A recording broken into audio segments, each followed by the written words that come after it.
Assalamualaikum warahmatullahi wabarakatuh. Salam Om Swastiastu, Namo Buddhaya. Salam kebajikan, salam sejahtera bagi kita semua. Sebelumnya perkenalkan nama saya Ahmad Muzaki Hayahas sebagai pembicara pertama tim oposisi dari MOSI. Dalam negara pasca konflik, Dewan ini percaya bahwa buku teks sejarah seharusnya lebih berfokus pada pengajaran historiografi bottom up dibandingkan historiografi top down. Sebelumnya, apa itu negara pasca konflik? Negara pasca konflik adalah negara yang habis melakukan konflik. Bisa saja itu perang saudara, pergantian rezim, ataupun mengalami yang namanya kolonialisme. Selanjutnya masuk ke argumen saya tidak setuju dengan mosi tersebut. Dikarenakan yang pertama adalah negara pasca konflik butuh narasi nasional yang menyatukan, bukan banyak perspektif yang bisa memicu perpecahan. Jadi ketika kita menggunakan historiografi top down, maka kita akan mendapatkan narasi nasional yang menyatukan. Seperti contoh di buku sejarah Indonesia, itu akan berfokus kepada rakyat Indonesia yang bersatu dan melawan para penjajah. Itu akan membuat para orang-orang yang membaca ataupun siswa-siswi yang sedang belajar di sekolah dan membaca buku sejarah tersebut akan bisa mendapatkan rasa persatuan di dalam negara kita dan memperkuat persatuan-persatuan yang ada di negara kita.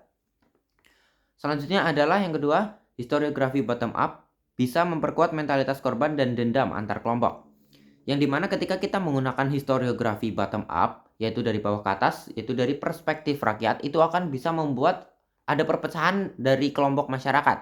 Ketika kelompok masyarakat A merasa paling tersakiti dan kelompok masyarakat B merasa paling tersakiti juga, maka akan terjadi konflik dari para kelompok masyarakat tersebut. Dan itu akan malah memperparah keadaan negara, yang dimana negara pasca konflik adalah negara yang sedang tidak stabil. Dan jika ada kelompok masyarakat yang melakukan konflik, maka negara yang tidak stabil itu akan bisa dapat semakin hancur. Selanjutnya yang ketiga adalah buku sejarah harus terstruktur dan jelas. Bottom up terlalu banyak sudut pandang yang membingungkan jika dipelajari oleh para siswa. Ketika siswa-siswa dari sekolah SD, SMP maupun SMA mempelajari buku sejarah dan buku sejarah itu ditulis dengan historiografi bottom up, maka siswa-siswa pastinya akan bingung karena dalam buku sejarah tersebut akan banyak sekali sudut pandang, yang dimana sudut pandang rakyat-rakyat juga tidak selalu objektif. Itu akan saya jelaskan di berikutnya. Oleh karena itu ketika kita menggunakan historiografi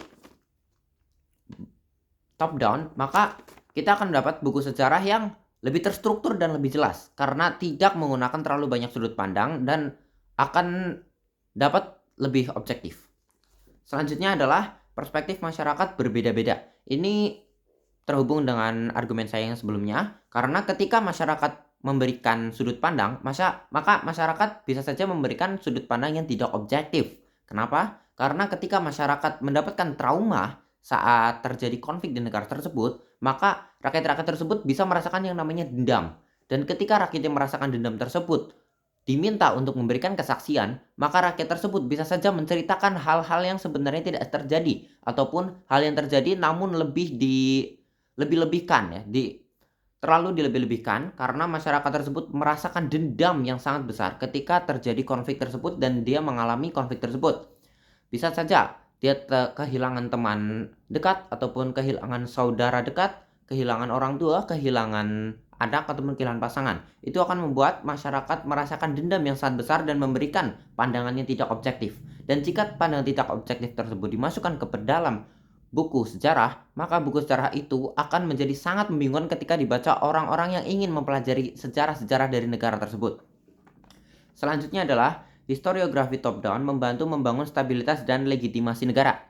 Ketika kita menggunakan historiografi top down, maka itu bisa membangun stabilitas dan legitimasi negara. Kenapa? Ketika siswa-siswa ataupun orang-orang yang membaca buku sejarah dan berisi historiografi top down dari buku sejarah tersebut, maka orang-orang itu pastinya akan mendapatkan sudut pandang dari para orang-orang yang berpengaruh atau petinggi, yang dimana jumlahnya tidak akan banyak.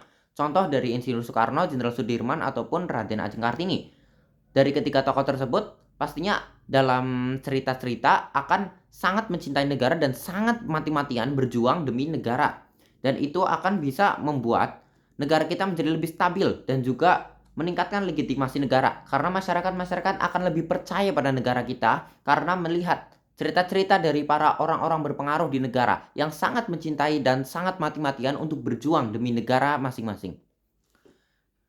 Jadi kesimpulannya adalah Buku teks sejarah seharusnya lebih berfokus pada pengajaran historiografi top-down, karena akan mendapatkan sudut pandang yang tidak terlalu banyak dan pastinya bisa lebih objektif, dan bisa meningkatkan legitimasi terhadap masyarakat. Juga buku teks sejarah akan lebih terstruktur dan lebih jelas. Sekian dari saya. Wassalamualaikum warahmatullahi wabarakatuh.